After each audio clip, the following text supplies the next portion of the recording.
선순위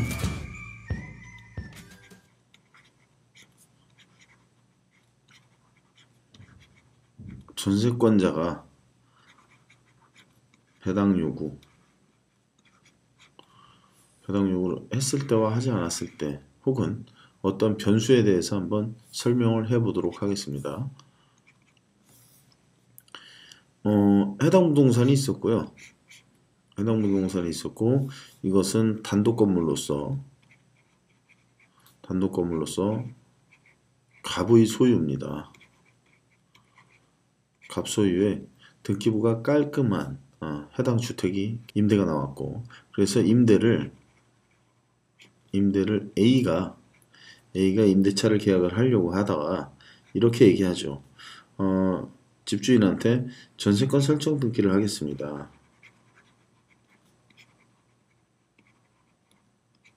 전세권 설정을 해주세요 해서 갑과 A가 동의하에 전세권 설정 등기를 합니다. 그 날짜가 언제냐면 2017년 4월 2일이었고 전세권 설정 등기를 마친 A는 바로 임대차가 성립할 수 있는 전입신고와 확정일자를 동시에 합니다. 이해되셨죠? 그래서 얘가 1순위가 되는 거고 2번이 두 번째로 행했던 행위들이고 그리고 세 번째로 갑이 을에게 돈을 빌렸는데 2천만 원을 빌렸는데 을이 차용증만 쓰자 그러니까 똑똑한 을이 얘기합니다. 나 그거 필요 없고 근저당을 설정을 해주면 내가 돈을 빌려줄게 라고 얘기를 해요. 그래서 을이 근저당을 설정을 합니다. 이 날짜는 2017년 7월 8일이에요. 그래서 이렇게 잘 있다가 갑이 을에게 갚기로 한 2천만 원을 갚지 않자 을이 경매 신청을 합니다. 경매 신청을 해요. 그래서 경매가 진행이 되다 보니까 임차인 A는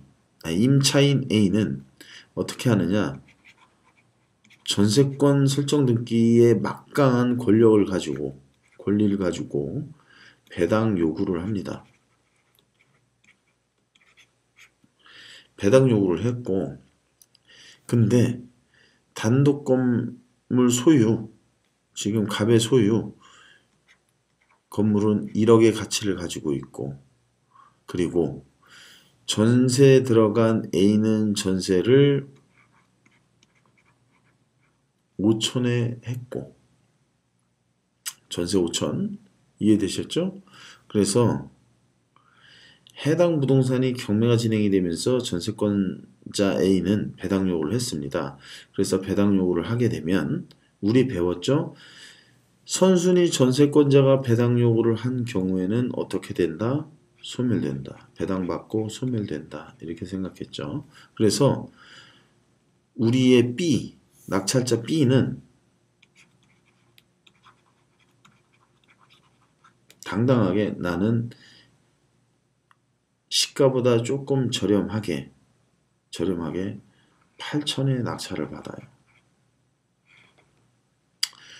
8천에 낙찰을 받고 보니까 전세권자 A는 5천 배당받고 소멸이죠. 이해되셨죠? 5천 배당받고 소멸인 줄 알고 있었어요. 하지만 이러한 경우가 생깁니다. 제가 여기 단독이라고 해놓은 데서 함정이 있는데 임차인 A가 전세권자 A가 5천만 원의 전세권 설정 등기를 할 때 건물에만 전세권 설정 등기를 했던 거예요. 토지와 건물 공동으로 한 게 아니라 건물에만 전세권 설정 등기를 했고 해당 부동산이 1억이라고 감정이 되었을 시 비중을 어떻게 두었냐? 2분의 1씩 비중을 두었다고요. 이해되셨죠? 토지와 건물이 2분의 1씩 비중이 두어졌고, 그러면 B가 낙찰을 8천에 받았다면 전세권자 A는 어떻게 2분의 1인 4천만 원만 배당을 받아가고 나머지 1천만 원은 낙찰자가 인수를 하게 되는 케이스가 생긴다고요. 이해되셨나요? 근데 인수가 아니라 어떻게 해요?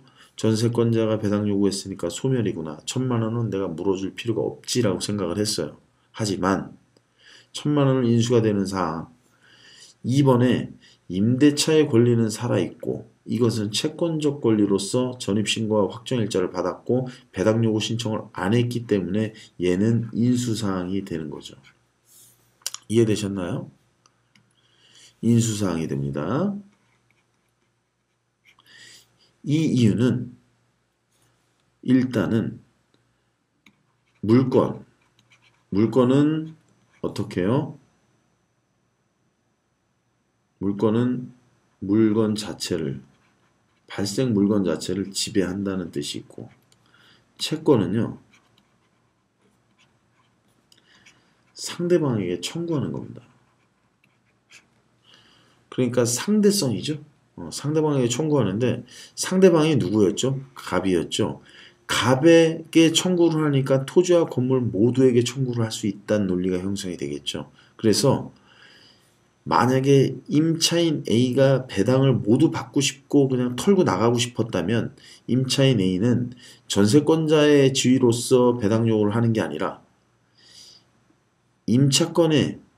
임차인의 지위로서 전입신고 확정일자를 가지고 우선변제를 신청을 했어야 되는 거죠. 이해되셨나요? 우선변제권에 기해서 배당 요구를 했다면 이 친구는 아마 5천만 원 모두 배당을 받고 나갈 수 있었을 거예요. 하지만 그렇지 않기 때문에 4천만 배당을 받고 나머지 1천은 낙찰자에게 협상을 통해서 받을 수 있는, 물론 인수사항이긴 하지만 시간이 딜레이 될 수 있는 상황이 생길 수 있겠죠. 이해되셨죠? 다시 한번 정리를 하자면 입찰 시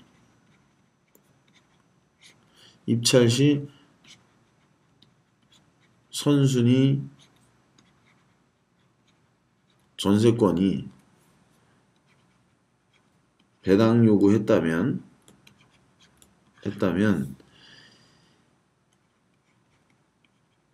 임차권의 지위가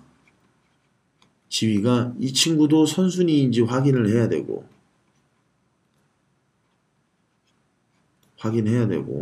그리고 전세권은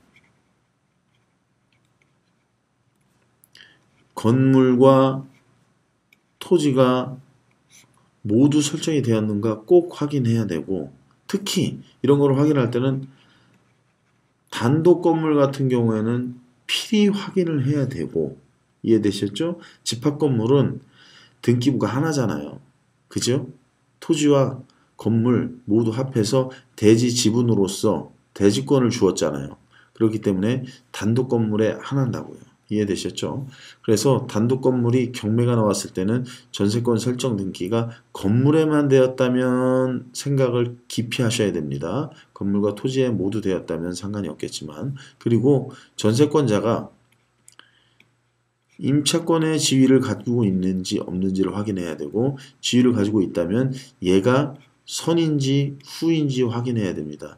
전세권은 예를 들어서 2017년 1월 1일 날 해두고 전입신고는 2019년이나 20년에 가서 하는 케이스도 있으니까 그때는 전세권이 예를 들어 배당 요구를 하고 임차권으로서 배당 요구를 안 했다면, 그죠? 그리고 후순위라면 이것은 소멸이 되겠죠. 이해되셨죠? 그래서 이러한 부분들을 좀 깊이 인지하시고 경매 투자를 하는 게 굉장히 좋을 것 같습니다. 경매하면서 뭐 권리 분석에 대해서 권리에 대해서 좀 관심들이 많은데 권리 이외에 다른 눈을 뜨시는 것도 굉장히 좋습니다. 그래서 우리가 수익을 내기 위해서 움직이는 건 맞지만 수익을 내기 위한 부단한 노력도 좋지만 경험이 굉장히 중요하다고 보고, 근데 경험을 쌓기 위해서는 뭔가 행위를 해야 되는데 그러한 행위를 내가 직접 하는 것보단 간접적인 행위를 좀 접하는 게 좋습니다. 그래서 간접적인 행위를 접하려면 주변에 공통 부모를 가진 지인들을 많이 섭외하는 게 좋고, 그래서 경매 하시는 분들과 유대관계를 잘 갖는 것이 굉장히 중요합니다. 경매를 하시는 분들이 서로 정보 공유를 많이 하기도 하지만 좀 가릴 건 가리기도 하죠. 그래서 나보다 좀 하수라고 판단이 되는 사람들하고는 조금 거리를 두고 뭐 이렇게 행동하려고 하시는 분들이 있는데 그럴 필요 없고, 저는 생각을 좀 이렇게 합니다. 저보다 하수이긴 하지만 그 사람에게서는 경매 이외에 다른 것을 배울 것들이 많고 도움받을 것들이 있기 때문에 사람은 가리지 않고 지인으로서 정보 공유를 하는 것이 옳다고 보고, 나 혼자 독불장군으로 살아갈 수 있는 사회가 아니기 때문에 그러한 뭐 혼자서 경매에서 난 떼돈 벌었다 그런 소리 듣고 싶지도 않습니다. 제 주변에 있는 모든 지인들과 함께 행복한 나날을 보내는 것이 저의 꿈이기 때문에 그리고 이러한 영상들도 제가 앞으로 좀 자주 하려고 하는데, 하는 것들도 경매 사고가 많이 나더라고요. 그래서 경매 사고가 좀 일어나지 않게 하기 위함도 있고, 그리고 저가 진행하고 있는 프로젝트에도 많은 동참을 바라는 차원에서 이런 영상을 한번 만들어 봤습니다. 자, 대단히 감사합니다.